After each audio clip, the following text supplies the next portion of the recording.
everyone, and welcome to another episode of Speak, Film, and Enter, a podcast where we review and rank movies. I'm Nate. And I'm Adam. Today, we've got a really fun episode for you with the release of Strange World. I didn't actually look this up before we started recording this, Adam, which I meant to. Can you please look up how many movies Disney Animation Studios has released? Like their theatrical releases. There should be around 60, I want to say. Disney Animation Studios movies. List of movies. Oh boy. Releases. Starting in 1937 with Snow White and the Seven Dwarfs, going all the way to, well, this says Encanto, but that's, clearly we've got one more coming out. Right, but it's not out yet, so that's true. Not a numbered list, so that's annoying. It looks actually reference. Oh, that's references. I don't want that. It looks like list. Here's a list. Perfect. Thank you, IMDb, or someone on IMDb for putting it together. It looks like Strange World will be number 61. Okay, there we go. So they're currently, or I guess part of the hard part with this, with the release of Strange World, we thought it would be fun to do a list of the top 20 Disney animated movies of all time. Didn't want to go through the trouble of ranking all of them, and to be honest, didn't really feel like rewatching those like packaged films from World War II where the studio was being used for war stuff and they just had to release these like Donald Duck, Mickey Mouse type things to sort of keep the studio afloat until they could make real movies again. Not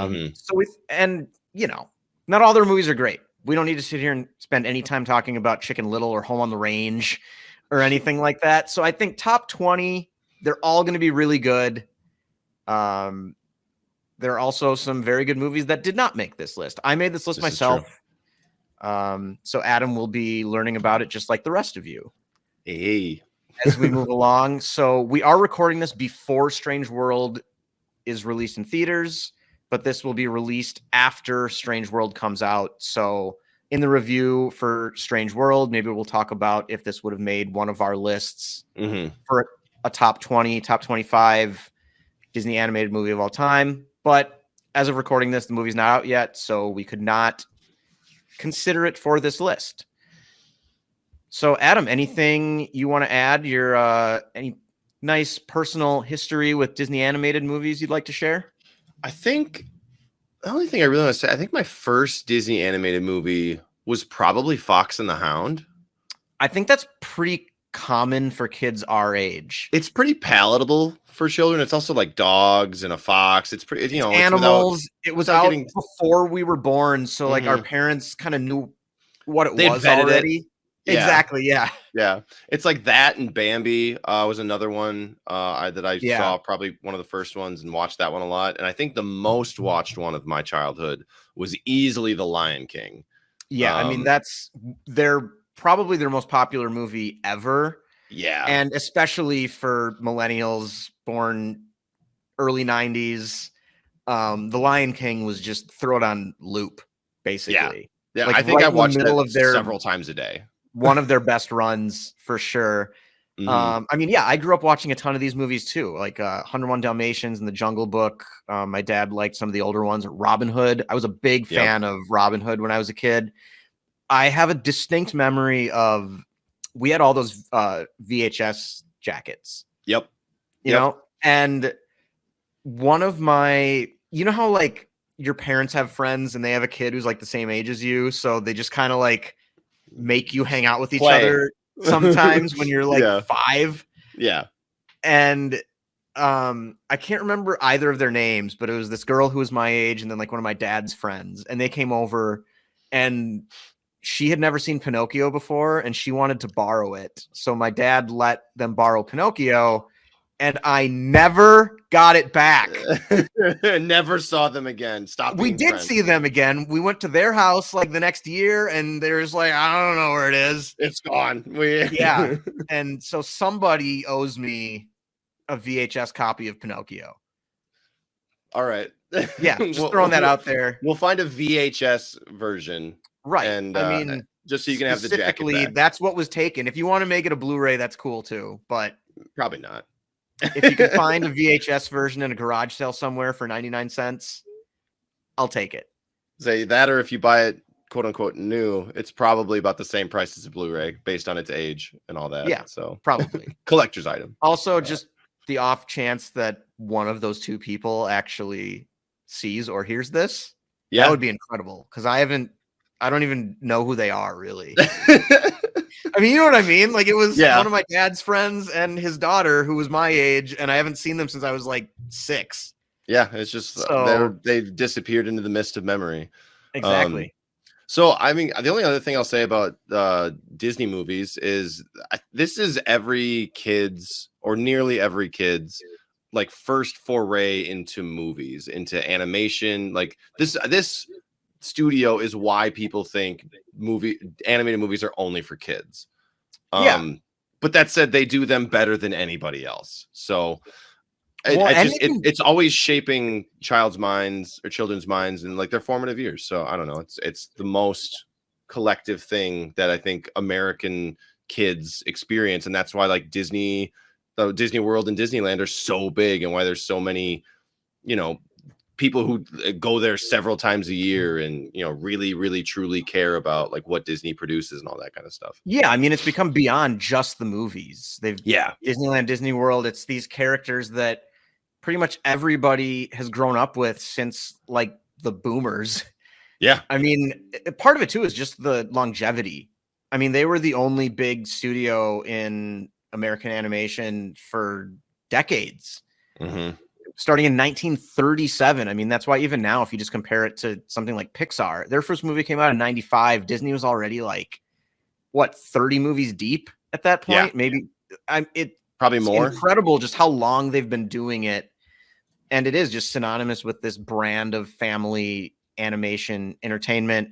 And so many of us grew up with this. So without, let's finally get into it. And I tried to capture all the generations of Disney here, because that's another interesting thing is they've had so many different peaks and valleys.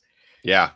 So it's a very interesting look historically at their movies. And so we're going to start off at number 20 with Alice in Wonderland. And I should say, when I started doing this, I found myself at 19 movies that I felt like, okay, these ones are in for sure. And then I had like 5 or 6 for that last spot. And one thing, because they've been making these movies for so long and like adapting stuff in like the public domain often, and just these old stories and old fairy tales, stories that have existed for far longer, not necessarily in Alice in Wonderland's case, but in some of these movies, far longer than they've been around at all. Mm-hmm. And because of that, and because we watched these when we're kids, they have what is in many people's opinions like the sort of definitive version of a lot of different movies. Yeah. And that's where I kind of wanted to go with starting this off with number 20 here with Alice in Wonderland, where just the iconic imagery and the creativity and kind of the goofiness of this world, it just felt like, some of the other movies I was comparing it to were newer ones or more like second tier, like 90s ones. Okay. And I just something that we're more familiar with, but I thought there are just so many memorable characters in this movie, and it's still the definitive version of Alice in Wonderland. It came out in 1951, 1952. Yep. 51, according to this IMDb list. Yeah. And it's still entertaining. And I think that's very valuable and really hard to do with stuff that's that old, to still make this a fun, interesting watch. Yeah, I would agree. I think especially movies of this era, 51, there's Lady and the Tramp came out in 55, and then Sleeping Beauty was 1959. Like that's where a lot of like boomers were born. So Cinderella, Peter Pan was also in the 50s. These are the movies that like our parents grew up with, that they're the most comfortable with probably. Yeah.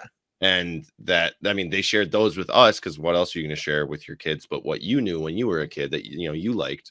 So I think that's a great era to start with, and just having the familiarity with those properties and how they still exist in quote unquote the zeitgeist of American daily life. I mean, they redo Peter Pan often. You know, David Lowery has a new one coming out. It was slated for late this year. They haven't listed an exact release date yet, so maybe it'll get pushed into 2023. But like David Lowery, who did the Pete's Dragon adaptation, and then also just the Green Knight. Yep. Like they're making Peter Pan again, and there was all kinds of Peter Pan movies. I mean, Alice in Wonderland that we did. We had the Johnny Depp one a little while ago. Like they're still relevant. Also, I play a lot of board games, and there are so many board games that like to dive into like Wonderland as kind of the theme. So it's just not even just in movies, but Wonderland is like everywhere. Yeah. And last thing I'll say about this one is kind of an intro for a lot of this too, before we get to number 19. There's something about their older movies that are so comfortable to me, where they're often, the plots are incredibly simple and borderline non-existent at times. The movies are often very episodic, where you're just kind of looking at these cool things that they drew. Yeah. And living in this world, they often have like a lot of really fun side characters. Yeah. That's kind of some of the point. Like Alice in Wonderland is very episodic. It's just Alice walking around this crazy world and meeting these weird characters. Yeah. Like Bambi is episodic, Pinocchio's episodic, The Jungle Book kind of has that same type of feel to it as well. Peter Pan almost a little bit too. A little bit. Where you just kind of get to sit back and like look at it and enjoy it and not worry about a plot. And there's something that I find very comforting about that style that they don't do really at all anymore, which is understandable just given the nature of where they're at and how those types of movies probably wouldn't do as well. But that's why I think that's partly why I return to the older ones sometimes too, is because I mean, it really does, like, they don't make them like this anymore. And I like to return to this style every now and then. Without sounding too like old school or too like crotchety, like they don't make them like they used to. Hand-drawn animation is now relegated to new studios, new indie studios trying to do something and trying to capture the magic of what old Disney was essentially. I mean, look at Wolf Walkers last year. I think Cartoon Saloon a few years ago.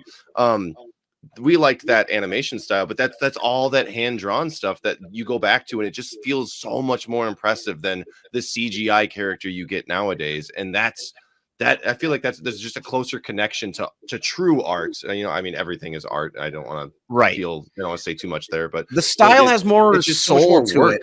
Yeah, so much more work went into it. Yeah, you know, than kind of the plastic sheen and familiarity of all those 3D animation studios. So I get really excited anytime I see an interesting 2D animated movie coming out now.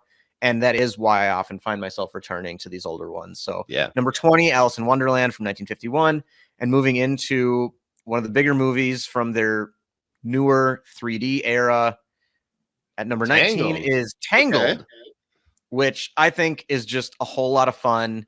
Yeah. It is another one of those movies. It's one of they haven't been doing as many sort of older, like, Brothers Grimm or Hans Christian Andersen, like fairy tales as much recently, but Tangled is an adaptation of Rapunzel. And I think a really fun one. It's got fun side characters with kind of the horse, and it's another very simple story with a good villain, good main characters. It's funny, and it just keeps it's really small, really. There's like 5 or 6 characters in this movie. Not that many. And I think that's part of why it works so well, and it's got really good music, and I really like this one. I think it's one of their better oones since they stopped doing 2D animation pretty much entirely. Yeah, I think it's definitely one of the ones that has a more I don't want to keep saying it's fun because they're all going to be fun, but it's one of the ones that is more lighthearted. Yes, Flynn Rider is kind of a scoundrel, which we don't normally get, like the heroes in Disney movies, to be kind of a nefarious or like a subversive type of person. He's after something special from her, and it's kind of turns the whole Rapunzel thing around a little bit. And I really like this one. Yeah, really fun. Again, I mean, really goes without saying, every one of these movies is on Disney Plus. Yeah, but they're not in the vault. That's a plus. Oh my God, aren't we? How glad are you that we don't have to worry about the fucking vault anymore? I mean, aren't there still a couple that are like technically locked in the vault that will get released on Disney Plus I mean, in like maybe several not years? for But like Disney Plus, but maybe for like their Blu-ray releases or yeah, maybe like something. But ownership or something. But yeah, I don't yeah, know. Either it's way, nice not to have to worry about don't have that to worry about the garbage. vault. Tangled at number 19, moving into what I think is one of their most underrated movies. And this is number Ooh, 18. I have The Hunchback of Notre Dame. And this one, I think it got a little panned when it came out. And I think partly because it's not really a kids movie and they tried to kind of make it and market it as one. yeah. I didn't like this as that much as a kid, but rewatching this as an adult, it's got like way darker themes Hmm. than really anything Disney's ever dealt with before. The villain song from Frollo, the Hellfire, is incredibly dark, and adults like go check out the lyrics for that song and see what he's singing about. It's messed up. I'm gonna be honest. I've only seen about 30 minutes of this movie. I never Okay. have seen the full thing. But I know like every so often on the internet you find like, oh, the true story of Disney movies or like what they were Oh based on. yeah, And like the end of the end of The Hunchback of Notre Dame is bananas messed up. yeah.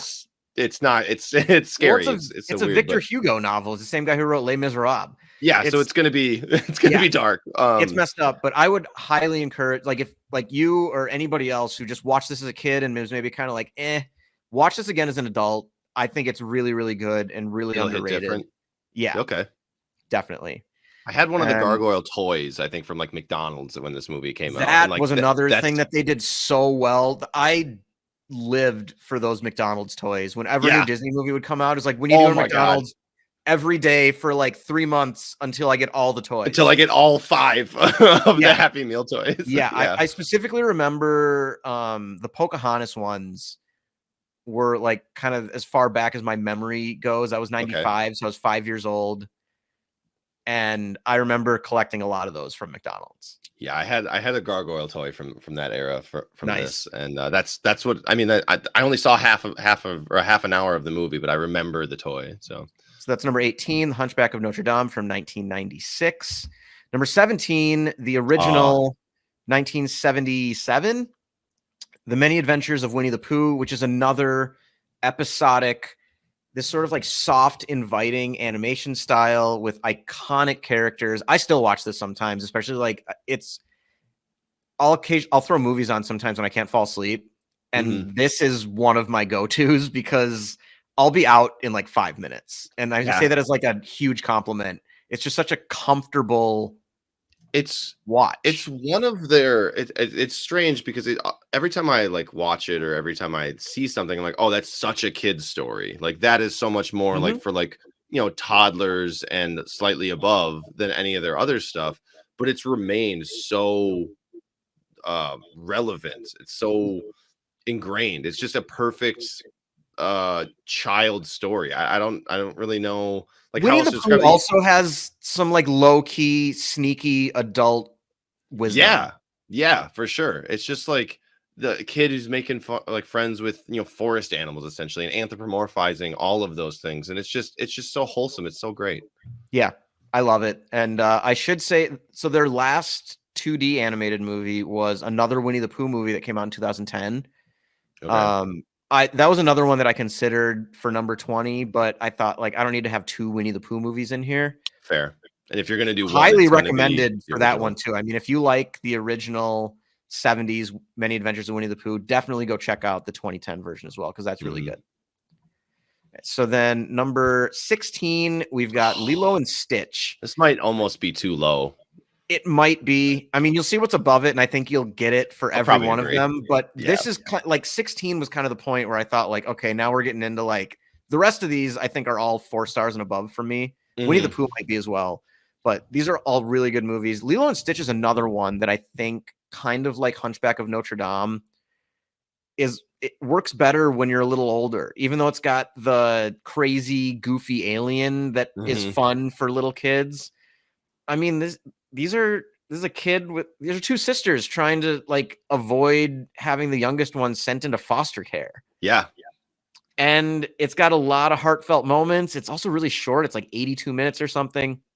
Yeah, hour And it also hour gets 25. Yep. lost in the shuffle because it came out in the 2000s, which is kind of agreed upon to be like arguably their worst decade, because it came out like right in the middle of a lot of clunkers.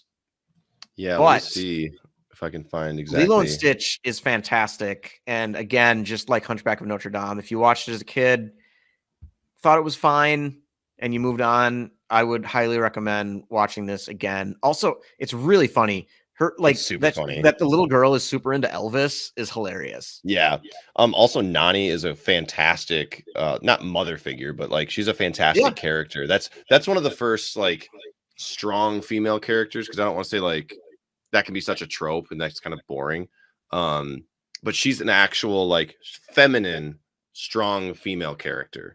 Yeah. That I feel like we don't get a lot of, and then the rest of the movie is fun and interesting and all that. But like that's a well written character that isn't the focus of the movie, and that's awesome. And the movie doesn't feel the need to like draw attention to the fact that they made this great character, and I think that's part of what works so well about it too, is because she's just kind of there, and they never treat it like anything abnormal or unusual. She's just doing her best, and that works really well here. So the last thing I'll say about it is I do think I think Disney can do this sometimes, where they make a movie that feels like it's more for boys. They make a movie that feels like it's more for girls. I feel like Lilo and Stitch rides that line really well, because you've got the aliens and they're chased, like the international galactic or the intergalactic whatever is trying to capture this alien. You've got a couple guns and you've got some action sequences, but you also have like a really grounded like sister story that you can attach yourself to if you're not super into giant alien ships and all that kind of thing. I think it balances fairly well. I like that point. So number 16, Lilo and Stitch, and then 15 from right in the same era, they might have been a year or two apart, is The Emperor's New Groove. Yep. This is, if I'm just purely basing this on like their most fun movies, this would probably be in the top 5. The animation itself is not really that interesting looking, and the story is very simple. But this is just at its heart a fantastic buddy comedy. And I think it's Disney's funniest movie. Well, I mean, it's funny because it's David Spade and John Goodman, who I don't know that I would pair those two up all the time, but it works so well. And then you have Patrick Warburton as Kronk, who's one of their more like, he's got a perfect voice for animation. He's got a perfect voice, period. But he does such a good job in that characterization of Kronk. Like they had his own spin-off show. Kronk is amazing. Side character, perfect side character. If we did like a list of the best Disney like side characters, Kronk's number 1. Kronk would be way up there. The poison for Cusco. Cusco's poison. Poison specifically time. Kill Cusco. Cusco's poison. And then the what my favorite one is, I can't do that. It's hand carved mahogany. All right, enough with the Kronk impressions. Yes, because I could just go all day on those. But 15, Emperor's New Groove. We'll point out Patrick Warburton's picture on IMDb is him as the Tick. So that's just all right. It's just wonderful. That fits. Also, Yzma's awesome too. This movie's so fun. It's fantastic. Number 14, we're diving back into some early days OG Disney, and that is Bambi from 44. I'm gonna give you a quick date as soon as I can actually scroll. Guessing the year on that. I just rewatched this recently, and it looks so good. And the first 42. 42. And the first like 2/3 of the movie basically is just Bambi exploring the world as a newborn. And it's just so comfortable. The music is great. That like sort of pitter patter when it's raining song is really good, and all the animals kind of scurry and like try to hide, and they sort of match the music up with the way the rain's falling. And then his mom dying, spoiler, is like, I mean, that's like one of the sort of formative, heartbreaking, learn about death moments in American cinematic history. And this whole movie just works really, really well. It's short. Also, if we're talking about great side characters, again, Thumper is amazing. Yeah, he's wonderful. It's like the first true like best buddy you have Yeah, as a kid. and just the right? way that he kind of like he's laughing at Bambi a lot, like if he's being naive or he just like kind of can't do something, but he laughs at him in a way that's so like heartwarming and wholesome. It Because he finds it silly, but he's just right there to help him the yeah, whole like time anyway. he's already decided that Bambi's a friend. Right. You know what I mean? He's like, that's a foregone conclusion. We're friends Mhm. already. We met each other. We're friends, and we're gonna stick together. So like, I'm laughing at you, but I'm not rude about it. I'm not like making fun Right. of you in any way. And that's just you need something like that because especially when you're a kid, like you don't know any better. Like Yeah, for you sure. know, it's So yeah, wonderful. Bambi. Like I said at the top of the show, Bambi's one of the first movies I saw that like I Yeah. watched all the time. So And one of special I place. think the best from kind of their golden age right away. Mhm. And then right above it, we've got their first movie, Snow White and the Seven Dwarfs from 1937. I know a lot of Disney animated lists I'll see, and let's just have it at number 1 automatically because it started it all, which it did. Yeah. I refuse to believe that they haven't made a better movie since. Yeah, That fair. said, I think it's really good, and it's like the dwarves are fun. It's got good music in it. It still looks great. Yeah. And the witch, mean- it has some of Disney's scariest scenes ever in Mhm. this movie. I mean, there were times like parts of this gave me nightmares as a kid, and it's still got some songs that come up that are still popular. Like Hi Ho is just iconic. Yep. It's a good movie. I don't think it's their best movie, but I think it's really good, and I think it belongs in their top 20. And especially because I mean, we're approaching like this movie's what 85 years old. Yeah.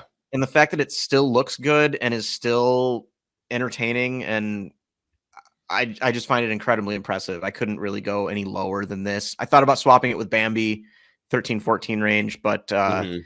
yeah, Snow White and the Seven Dwarfs. It's a classic for a reason, and Yeah, I think it belongs here. Again, the hand-drawn animation will always hold up, I think, better than some of the new stuff. But yeah, Hi Ho, them getting into or meeting the dwarves at that time, and you have them having their own personalities and being specifically a personality or a emotion. That's a wonderful time to like not express, but to understand what each of those might be, especially if you're a kid trying to figure that out, like angry, dopey, sleepy, like all of that. I don't know. It's easy to grasp. It's easy to get, and it's just fun. There's one part of this movie that I shouldn't say always because I watched this for the first time when I was like 5, but as I got older, and if I would ever watch this again, has always bothered me a little bit. Okay. And that What's is that when they're leaving work, when it's time to go home and they're singing that song, they leave, and then Dopey has the key to get back into their mine, which he almost forgets to hang it back up, but he runs back and he hangs the key right next to the door. Now, no one should ever leave a key right next to you might as well just leave the door unlocked at that point. So what I can't decide is, are they all just being stupid and that's where they hang the key? Or did he hang it there because he's dopey and he made a mistake? I'm inclined to believe the latter, but I don't know. I mean, it kind of seems like that's where he's supposed to put the key, because it seems like at first he's being dopey and that he almost forgot to hang it up. Yeah. I don't know. That's always... That's an interesting... It bothered me as a child. Yeah. Once I got to like 8 years old, I was like, wait a minute. That's not where you should put that key. All right. So I don't know. I needed somebody I'll else have to watch it again and just like rewatch it. Like pick it out. Everybody else rewatch it. Just go to the scene. It's towards the end of the Hi Ho song when they're leaving work and Dopey hangs the key right next to the door, and I just think that's not where keys belong. So let me know what you think. Number 12, The Little Mermaid. Yes. The first movie of the Disney Renaissance, 1989, when they went back to the sort of fairy tale musical style. And I can't remember, Howard Ashman, I think that's his name, who wrote the music and the lyrics who wrote the lyrics for 3 Disney movies. There's a documentary about him on Disney Plus, which is fantastic. Wrote the lyrics for, and he was the same guy that did Little Shop of Horrors. So it was a pair of them that did Little Shop of Horrors, and then Disney brought them in, and he sort of taught them how to make like Broadway style musicals, and they had to shrink it up a little bit. But that's where you get kind of the "I Want" song, which is a song at the beginning of a musical where the main character just kind of declares what they want in life, and it's what kind of drives the whole narrative forward. And that's where, in my opinion, the best Disney song ever written is "Part of Your World" in The Little Mermaid. And I guess with like test screenings, that Disney wanted to cut the song. And they were like, look, they said basically, believe me, nothing in the second half of the movie is going to hit as hard as this does if we don't have this song. It sets up the emotional stakes. And you need that established so that the moments later on have the impact that you're looking for. And I'm really glad they left. I mean, "Part of Your World," "Under the Sea." "Under the Sea" is fantastic. "Kiss the Girl." That's the one I think. "Kiss the Girl." What's the name of Ursula's song? I can't remember. "Poor Unfortunate Souls." Oh, okay. That one's really good too. This is just a great movie with amazing music. And yeah, he wrote the lyrics. These 2 guys wrote the lyrics and music for Little Mermaid, Beauty and the Beast, and Aladdin. Well, that tracks because those are all stellar movies. I think it was Howard Ashman. Is that right? That's right. Yeah. And then Howard Alan Ashman Menken. Alan Menken. Howard Ashman died before Beauty and the Beast came out. From AIDS. Ooh. And as he was dying, basically, he wrote the lyrics for Aladdin because that came out the year after Beauty and the Beast. Damn. So they'd already made Beauty and the Beast. That was done. It just hadn't come out yet. And then he wrote most of the lyrics for Aladdin, like as he was dying, essentially. It's a really, really good documentary about him on Disney Plus. Highly recommend people check that out. But yeah, The Little Mermaid. The only thing I'll say about this is I love that Sebastian is Jamaican, and in other languages, he just has a different accent for those. Yeah. I think you told me that. I've never seen a different one, but it's like in the Dutch version, he's like English. In the English version, he's like I want to say he's like Spanish or something like that. Like it's just slightly different in all of those in different languages, and that's exciting to me. I don't know. Of course, it makes sense, but So number 12, Little Mermaid from 1989. Number 11, one of their more recent movies, Zootopia from 2016. This was one that I had higher, and then I still think it's really good, but rewatching it, I put it just outside the top 10. Yeah. I think that's appropriate.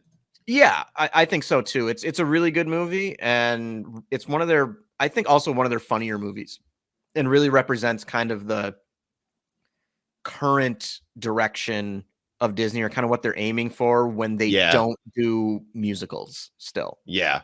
I like the kind of the social commentary that can go along with this, or how every animal kind of embodies a certain type of person. Right. Simplistic and easy for adults to understand, but also that type of stuff start exposing kids to prejudice and what it looks like and how to handle it. And I think that works really well, along with just a smart script and really good voice work anyway. So yeah, agreed. Number 11, we got Zootopia, and that brings us into the top 10. Thank you, Adam. Number 10, in my opinion, their best looking movie ever, and that is 1959's Sleeping Beauty. Yes, the dragon in this is also awesome. Just like the landscape and like background stuff, they designed everything in like a very medieval art style. And Sleeping Beauty is only in the movie for 18-ish minutes because she's asleep most of the time. Aurora is the name her parents give her, and then Briar Rose is the name the fairies give her when they sort of try to hide her from Maleficent. But the outside of the way this movie looks, like Maleficent is an incredible villain, and the fairies are fantastic. And I think they're definitely the unsung heroes of the movie. And I think they get sort of forgotten in Disney history and they're just really, really good characters. Yeah, this is a gorgeous movie. I'm as we're going through this list, I'm going through IMDb and just like pulling them up, and there's the trailer that kind of goes through, and it's such a gorgeous movie. Again, I said this at the top there. The dragon is one of the scariest things that Disney's ever produced. And the wand fight the fairies have while they're trying to make the dress and everything. That's so funny. It's just like it's exactly like in Cinderella with the mice. Like that's It is funny that their older movies, they have these like side characters who don't. The fairies have a lot to do with the plot, but something like Cinderella, they'd have these side characters that have like nothing to do with the plot of the movie, and you just kind of watch like a random 5-minute cartoon in the middle. Like in the middle of whatever's going on, and it sort of correlates. It sort of works out. Half of Cinderella is about like mice trying to find cheese. Yeah. So number 10, Beauty and the Beast from 1959. Number 9. Ooh, great choice here. Mulan from 1998. This is, I think Mulan. I think a lot of times the Renaissance era movies, which is 89 through 99, Little Mermaid, Aladdin, Lion King, Beauty and the Beast, always get listed as like a clear-cut top 4 like masterpieces. And then the rest of them are all kind of listed as like good quality movies that were also mixed in. I think Mulan is closer to the 4 classics I listed than it is to the rest of the 90s movies. I would very much agree. I think Mulan is far and away like a better movie than most of what they've done. Yeah, I think so too. I mean, that's why I put it up at number 9. And it's just a great character. Mushu, Eddie Murphy as Mushu is fantastic. Wonderful. It's got a couple great songs in it. Mm-hmm. And again, just a really fantastic movie, and had to put it all the way up to number 9, where I think people our age will definitely agree that Mulan belongs this high. I mean, depending on what's coming next, I would boost this movie even a little bit more because of the soundtrack and what was it? This probably isn't the name of the song, but like Let's Get Down to Business. I'll make a man out of you. Yeah, that's one of the biggest songs I think our generation. Be a Man. Be a Man, something like that. Yeah, one of the biggest songs I think our generation connected to. Like you can throw that on anywhere, and you're gonna get like Swift as a Coursing River. Like everyone's gonna start joining in. Like this is a perfect one. This memory is. I really wish, just because Dylan knows this kid that I'm going to talk about. Okay. From high school. There was in my world religions class, senior year in high school, there's a kid named Greg Walton who was just really funny. He's just one of those Greg. class clown kind of kids. And our teacher was late to the class, and we were all just sitting there doing nothing, as you do when it's like, it's been, like he's going to be like 5-10 minutes late. Greg just from his desk started singing Be a Man. Wonderful. And he sang the whole song. Excellent. All the way through. Shout out Greg, man. And I feel like a couple people joined in at certain points, but he was like the one kept it alive the entire time. Incredible. Yeah, this is a fantastic movie all around. Loved it. So number 9, Michelle Yeoh, right? Michelle Yeoh is Mulan. I don't think so. Isn't she? I'm gonna look. Go ahead, look it up, and I'm gonna move on to number 8. Okay. Which is one of their more recent movies, and that is Moana. It's not. It's Ming-Na Wen, but you'd recognize her. Okay. Sorry. My apologies. I don't know why I was thinking that. Moana, great choice. Another perfect like heroine movie. Yeah, absolutely. And there's no guy in this movie at all that she's going after or is going after her. It just completely chucks a romantic side plot, which I love. Love it. Lin-Manuel Miranda wrote the music for Moana, and Moana, I think, has like maybe a top 5 Disney soundtrack. I think every song in this movie is fantastic.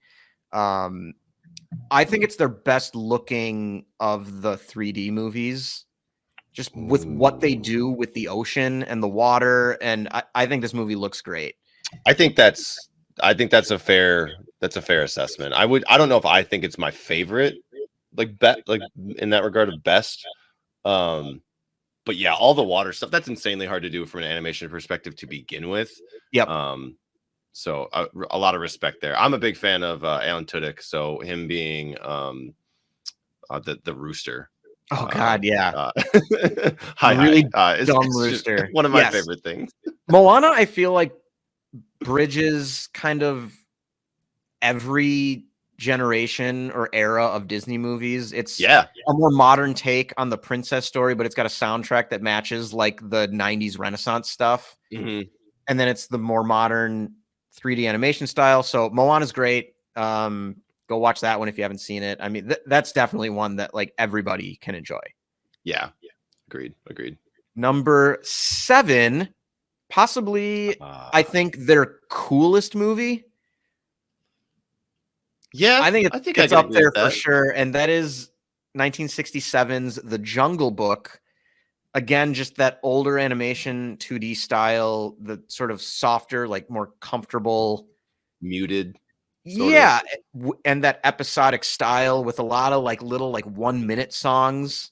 And also just 2 of their most famous songs ever with I Want to Be Like You and Bare Necessities are both amazing. But it's got a lot of other little stuff like that song with the elephants. Yep. Is really fun, and Kaz got one in there, and that one with the Beatles lookalike vultures Oh yeah. works pretty well too. The Jungle Book's great. I think it's got kind of a stupid ending, but outside of that, it's just easily one of the most fun Disney movies to just spend time in. Yeah, it's a great little universe, and especially because it's most of the time that when you have Disney movies with animals, it's I don't know, the storyline tends to be a little bit different than what this one's about. Like this is all like you're relaxing and things are fine and everything's going well, but like you gotta go, like you gotta grow up, man. Like you gotta go be who you're supposed to be.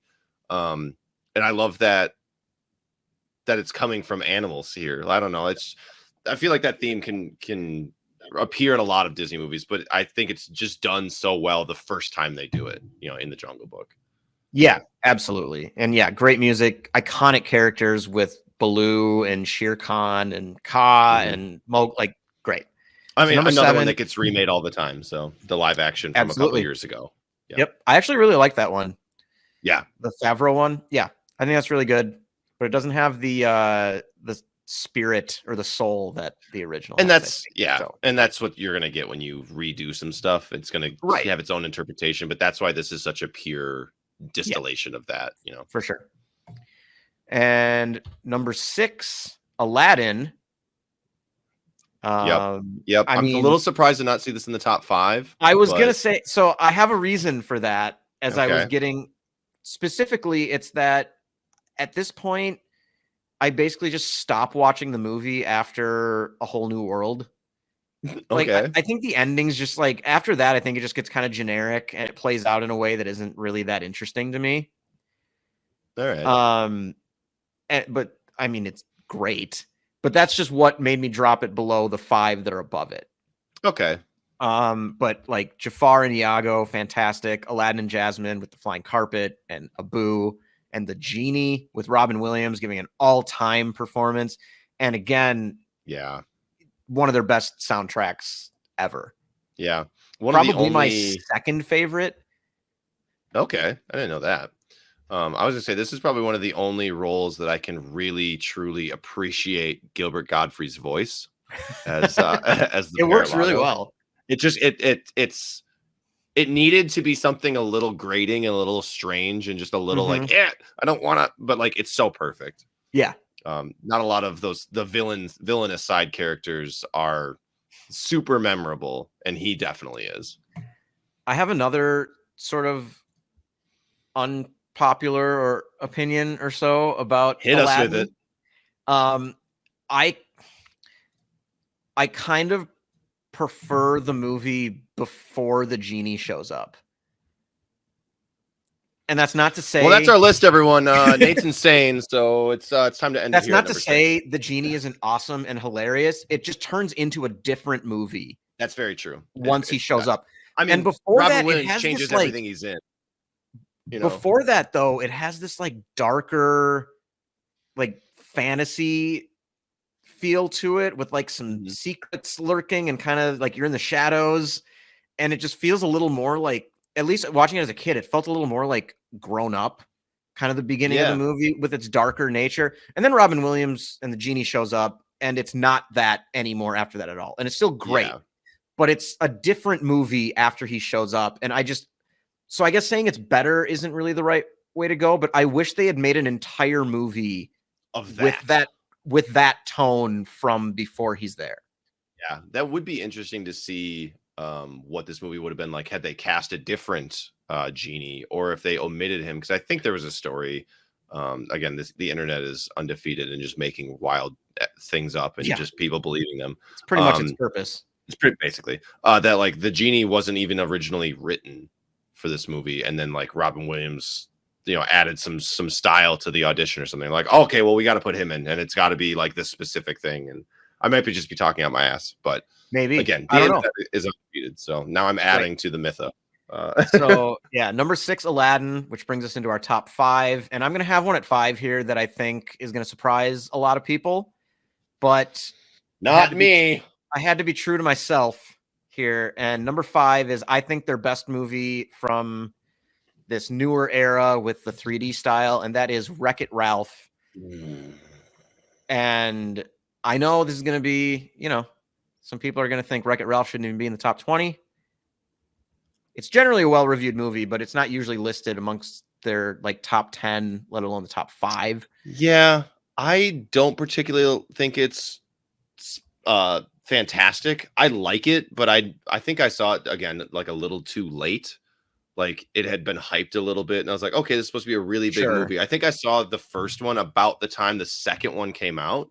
So like it had already been like built up, and everybody's like, oh, we're getting a sequel. It's gonna be super fun. Like, oh, what an interesting little take. And I saw it and was like, all right, it was good. But like I didn't, you know what I mean? I just missed the boat a little bit. Yep. I just love the arc of his character and the world that it creates.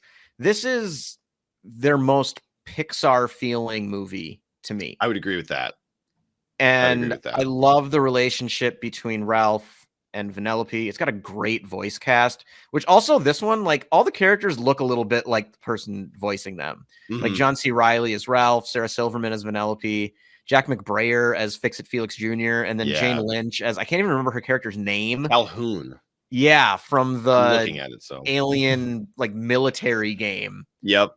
That's all just great. And then King Candy, I think, is a really good character, and I love the racing nature of like that world. They should They should absolutely make a game, like a video game out of that. They could play the shit out of that, out of Sugar Rush.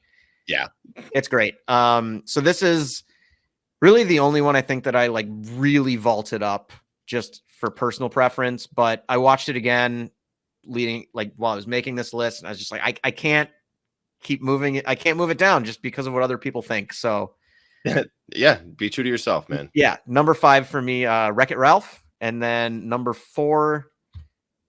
Whoops, back on the screen there. To click. Number 4 is Pinocchio. Ooh. We got Guillermo del Toro's stop motion version adaptation and reimagining coming out pretty soon here on Netflix. But this one, I mean, it's where their theme song comes from. When You Wish Upon a Star is from Pinocchio. Another just episodic gem, has one of their scariest sequences ever when that kid turns into a donkey. That is dude, terrifying. Movie's nightmare fuel if you're very young. Yeah, that's a great way to put this, because like the stuff with the whale is scary. Those creepy like older animals that kind of like lead them down the wrong path, and they're just like really sketchy, shady characters. There's a lot of scary stuff in this movie, and I just think it's great. It also leans into just some like cartoon stuff where like kind of the song with like the clocks going at the beginning of the movie. I always really like that one. And then just Jiminy Cricket is a classic. I will say this is one I haven't seen in a very, very long time. So like talking about the music and stuff, I don't necessarily remember that, but I watched this a couple times as a kid. And I think because it was a little spooky, I was like, okay, I'll avoid that. And I haven't watched it. Yeah, that totally makes sense. But I do think this is the best of their sort of early golden era movies. And then getting on to number 3, again, this might surprise people that I have it this high, but 101 Dalmatians, I think, this is a great choice. I would just hold this up as like the perfect concept and story for like a family animated movie. Yeah. A bunch of dogs with a villain that wants to skin them to turn them into a coat. It's got a different animation style than their older movies taking place in London. There's just not a misstep in this thing with even that little cartoon that the dogs like to watch on the TV is funny. Yeah. The stuff at the beginning where like all the owners look like their dogs. I think about that a lot. Well, and that's when a I lot. see I people mean, walking true. their dogs. Yeah. Absolutely. And then the opening scene of him playing as the puppies are being born and stuff, and him playing the piano, he's like hunched over and he's like Cruella de Vil, and like that's such a cool opening. That sticks in my head all the time. That's after the puppies have been born, I think. Yeah. And like she's coming over and she wants them. Yep. I never understood how much he hated her and was just making fun of her as a kid when I watched it, but it's great. Yeah. Horace and Jasper are perfect. Like they're a combo, like secondary villain, but also comic relief. That's a really fine line to walk, but it works really well with them. Yeah. I like the barn animals that help them escape, but they're sort of like military tactics. And the Twilight Bark is iconic. I think this movie is fantastic, and I have it at number 3 for that reason. I just think of their older movies, this is the one that I easily rewatch the most, and I never feel like, oh, maybe skip this little part or whatever. I just think it's fantastic and has probably their best villain ever. Yeah, I'd agree.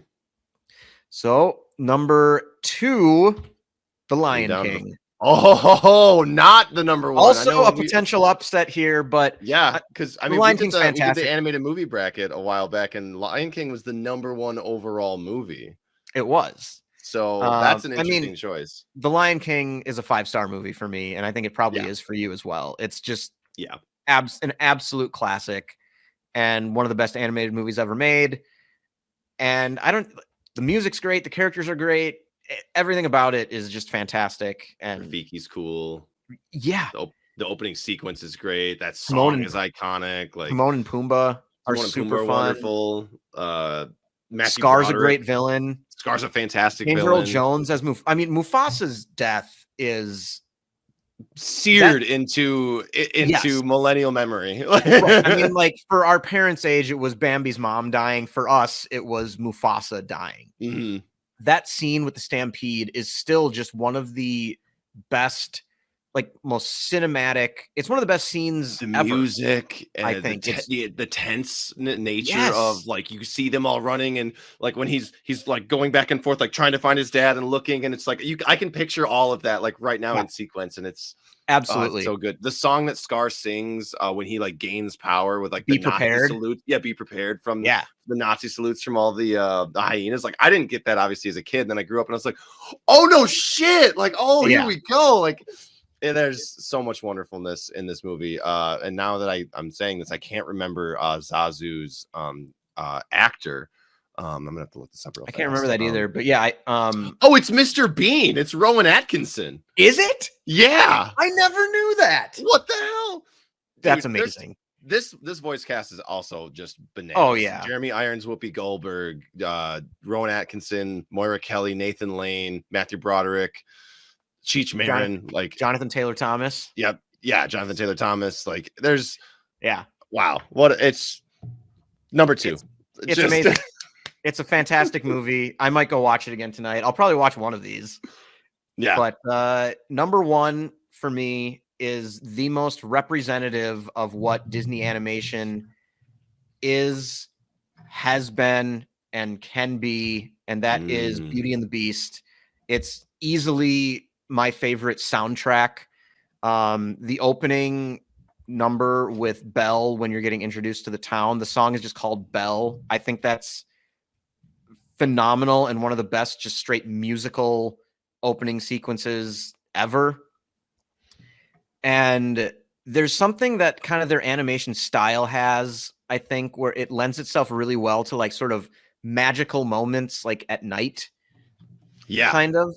And I think that's where like Beauty and the Beast and then Pinocchio and then Aladdin has one with kind of a whole new world and some like the night scenes when they get kind of the stars with the right shade in the night sky there. And there are just some moments that are just breathtaking, and that's where it captures like a specific kind of Disney magic, I think, I would that you agree. don't really find anywhere else. And also Gaston, incredible villain. Wonderful villain, best song of any villain. Yep. I also credit this movie to my preference. This is weird, but preference in women. Brunettes are a big deal, and I purely blame Belle for that. I just like, Yeah. eventually at one point in my life, I was like, I think I like brunettes, and I was like, yep, it's Beauty and the Beast's fault. Like, It's women who look like Belle. I was like, that's what I wanted. Like, you know what I mean? So that informed a lot about my own like personal life, but it's a wonderful story, and I love like the little teacup and Mrs. Pot and Angela Lansbury, who just died. Yes, voiced Mrs. Potts and sings the Beauty and the Beast song. She said she didn't think her voice was right for that song, and they convinced her to they said just do it once, and then we'll move on and try with somebody else. And that's the version that's in the movie. She did that in one take, and they were just like, "Yeah, that's amazing. We don't care what you say." Cut, exactly. Print it, send it to print. Jerry Orbach is Lumiere. Wonderful Jerry Orbach from Law and Order fame. David Ogden Stiers is Cogsworth. The clock that walks, like all the anthropomorphization of all of the little trinkets around the mansion is wonderful. Be Our Guest is a fantastic song. The playfulness of what's his name again? I forgot. The guy who did the lyrics. Howard. I know his name too. I'm just totally Alan Menken and Howard Ashman. Howard Ashman's lyrics, and you can tell when you know that he did the lyrics for Little Mermaid, Beauty and the Beast, and Aladdin. They're so witty and playful, and there's nothing like them anywhere else in the Disney canon. Like the Mob song, I think is maybe the most underrated Disney song ever. And Be Our Guest is fantastic. Belle is great. Every song in this movie is a home run for me, and just all of it, I think it's perfect. It's one of my favorite animated movies of all time, and my number one Disney animated movie of all time, Beauty and the Beast. There's a crazy credit listed here on IMDb, and it says, "To our friend Howard, who gave the mermaid her voice and a beast his soul, we will be forever grateful." And I think that is like this, like you said, this is the last one he was writing the lyrics for he's writing the lyrics for Aladdin while dying, and this was the last basic one he got to like really throw all of it into. This is a wonderful, wonderful movie. Absolutely. So there you have it, the top 20 Disney animated movies of all time. We got this in just under an hour. Adam, did you have any personal favorites that did not make my list? Any one or two that you know for sure you'd have in yours? A lot of this is going to be like the new stuff. Sure. I really do like Frozen. I think Frozen's a solid movie. And I liked the music, and I thought it was fun. I really like Olaf. When I saw it originally with an old girlfriend of mine, I called out like who the bad guy was right away, and I was nice. I was firing on all cylinders. I really enjoyed that. I also really like Big Hero 6. I know that's not necessarily like typical of what they do. I like Big Hero 6 quite a bit. I thought that was a lot more of like an adventure for them, because it's not. It's kind of outside of their main what they do. I'm scrolling through a couple of these as I look. We already talked about Emperor's New Groove. For me, Robin Hood and Fox and the Hound are two from when I was a kid. Fox and the Hound, and then I think Encanto is really good too. So those are some other ones that I considered. Yeah, I'd have to watch Encanto again, because I saw that in like 2 different sittings, and I didn't overlap. I saw a little bit, and then I caught it back like when somebody else was watching it. I was probably like 20 minutes later in the movie, so I missed a bit. Sure. So I definitely got to catch that again. We didn't talk about Pocahontas at all, which we did not. There's a lot in that movie that I think deserves awards, basically. But it Colors looks of the incredible. Wind, the music is great. Good. It's kind of message-wise a little iffy. Yeah, but like white people bad's pretty solid. Just that song toward the end where it sort of like equates what they're doing. That one's a little rough, but I do like. With When We Grew Up, Pocahontas is one that's going to stick with our generation a lot as well. And then I had one other one This is more of an honorable mention because I don't think it's like fantastic, but I really enjoyed it because my sister watched it a lot. Was the Aristocats? Oh, sure. That's it's just great. Yeah, I guess that's what I'll say. All right. So there you have it. Top 20 Disney animated movies of all time, presented by Speak Film and Enter. There you have it. We did it. We did. Do we have a quote to end this episode? Or are we just gonna fade into the darkness? I have a quote, and then you can fade us into the darkness. Okay, I will do so. Take it away when you're ready.